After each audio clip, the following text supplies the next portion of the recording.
Hey guys, it's Jeremy. We're gonna do a how-to kind of do the brake system on a 2011 Chrysler 200 with the 3.6 limited edition. So as you guys can see, I've got it jacked up safely. I've got the jack stand under it, over there, and then I already broke these loose, so I'm just taking them off. Whew. Oh boy, let's see how this goes. So I think you guys can see okay like that. I hope. You don't want to lose these. These are your limits. I'm gonna put them in my tray that I have. I've got a bucket of tools that I need right here.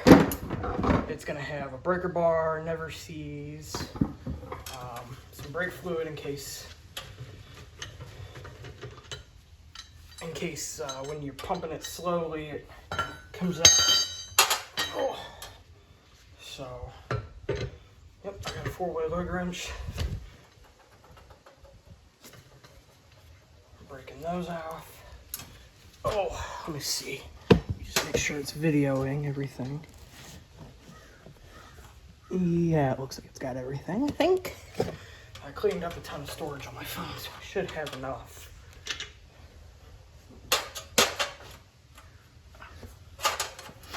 Yeah, you don't want to lose the lug nuts. If you're like me, you're doing rotors and pads, then you don't want them on the rotor. But if you're just doing a hardware kit, which is also what I'm doing, then you probably could. If it doesn't require you taking off the rotor, then don't take the rotor off.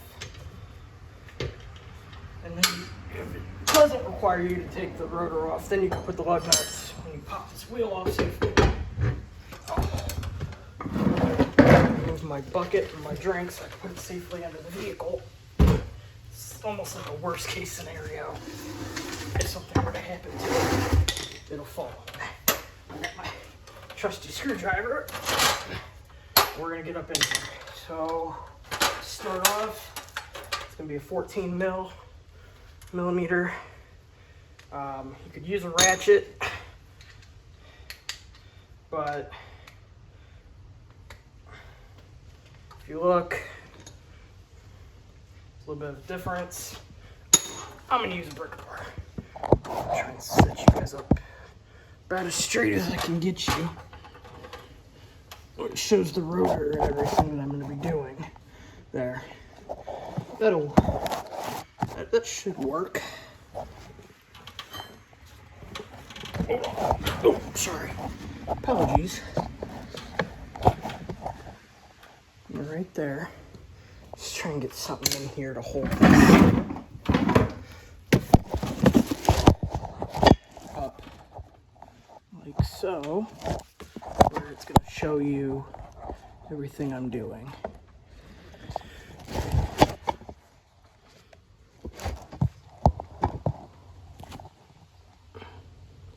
Okay, that's going to require some stealth. Some sketchy work, guys.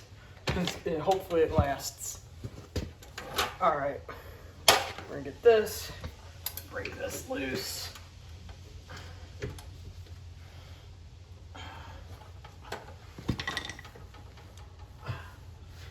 must go the other way, it must go up.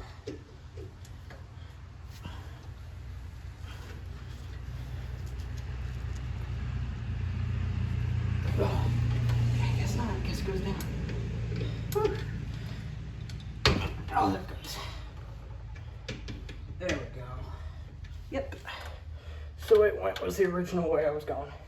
But don't second guess yourself, guys. If you think you know what it is, then do it the way you think it's gonna be.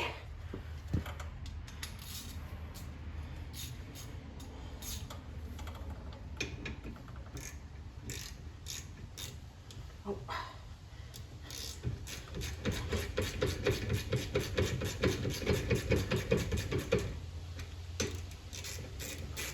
want to take the one pin out.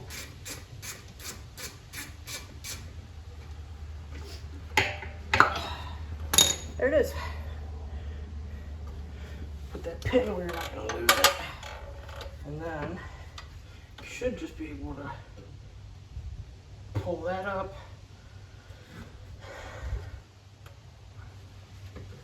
Slide that right on out. And boom. There. Now you've got your caliper. So this looks okay, but it is squealing, so what we'll do is we'll make sure we don't get a kink in that line. So that might mean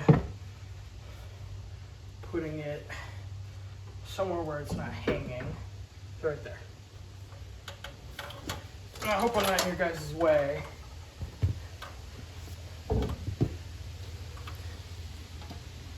Oh, I am. Okay. Well, now we've got the rotor. We could pop this rotor off.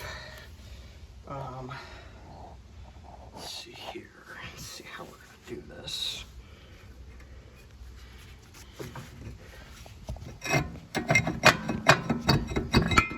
There we go. Like I said, this is a brand new rotor, but looks like that brake, that e-brake, is kind of sticking up and it's rubbing. I'll put that right there on that tire for a second because I'm going to clean them up anyway. And then there's the pad. So then you don't want to grab that in case you got anti-seize on your hand like I do. Just going to want to pop it out like that. And then this looks okay too. So I don't know, it might just be the hardware that's squealing because I never replaced it. Let me see if I can zoom in. Yeah, I kind of can. Okay.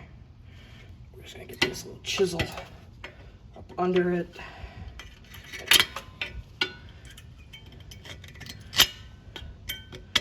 Well, there's what's... There it goes. Just make sure if you're going to be doing that, that you have replacements. Like me, I do. Oh, there went the other one. A lot of brake dust in that. Zoom you guys out. So these look pretty good, actually. Not too bad. But, like I said, it's squealing somewhere, so...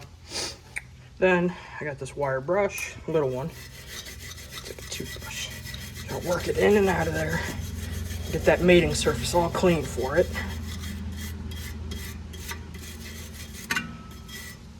Like that.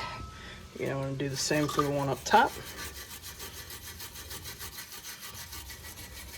Get it all nice and clean. Make sure that your heat shield isn't touching anywhere like it looks like it was down here. It's a little shiny right there. It's a dust shield. So now what you can do is you can get your new hardware, like I have right here. You just want to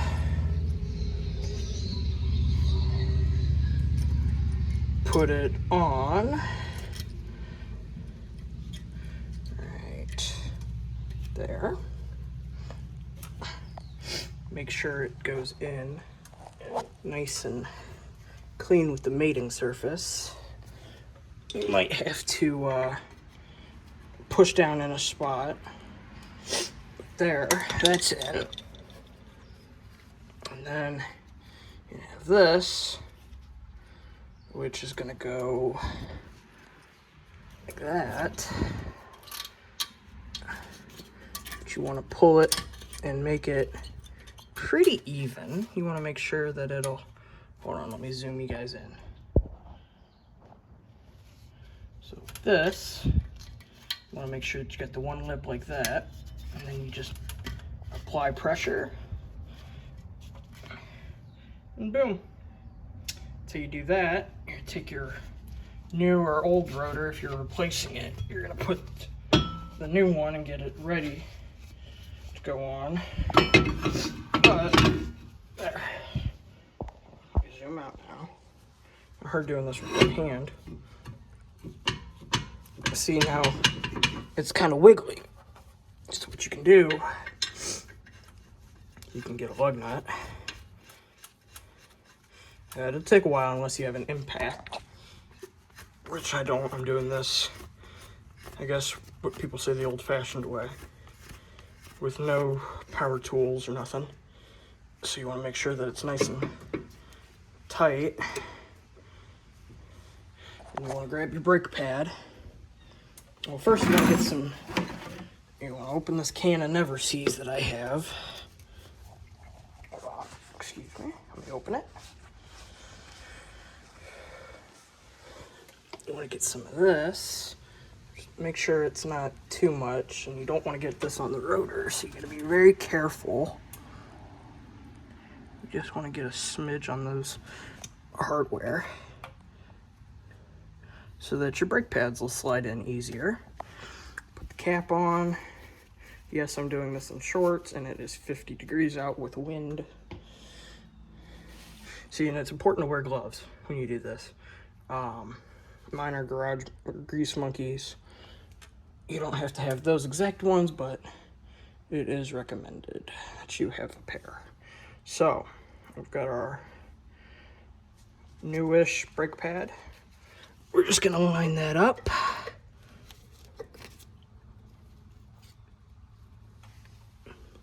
Oh, that's not good. That's what's squealing. Oh. The backing plate for this is broke. Huh.